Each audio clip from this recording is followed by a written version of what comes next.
Shakespeare called it a comedy, so it's part of his comedies. But as it's the last play that he wrote, there's obviously a desire on his part to look at that convention and start to ask questions or find problems with the idea of a resolution and a comic ending. So it falls into the comedies, but it's a problematic one. An idea that I began with, that the island is nowhere and everywhere, perhaps even that it exists in his imagination. But it's certainly true that once you get beyond the idea of the exotic, which I imagine in Shakespeare's time must have been very pertinent. I think if you get beyond that thought, it's more interesting perhaps to start with the idea that it can be any place. He could end up anywhere in a way for this story to happen. And so I decided to start with the idea of the disused swimming pool, because I wanted to begin with an image that suggested loss of some kind. The play begins with many different characters experiencing loss. Caliban, the loss of his island; Ariel, the loss of its liberty; Prospero, the loss of his kingdom; Alonso, the loss of his son, etc.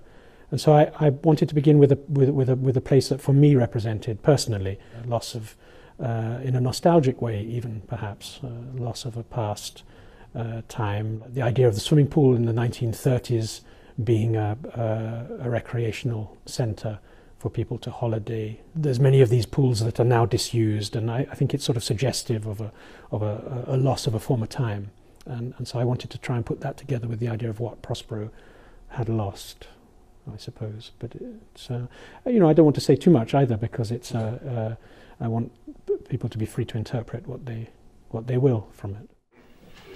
Kiedy wybrzmi tylko niebiańska muzyka, którą tu przyzywam, aby ich zmysły mej woli poddała swym zwiewnym czarem, moją różdżkę złapię, na 10 sążni w ziemi ją pogrzebie, a w morzu głębiej niż sięgają sądy spocznie ma księga.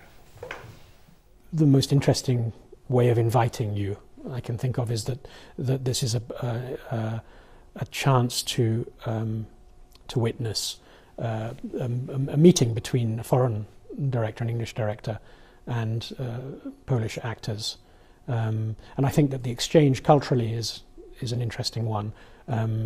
I've been living in Paris for 15 years, but I bring with me.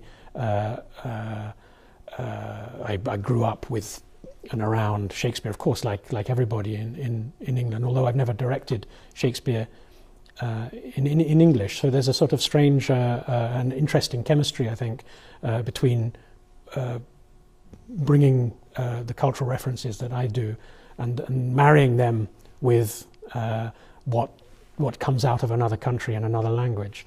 And I think that there is something very interesting between the work that I do and the way in which the Polish actors perform. So I would urge you to come and check it out.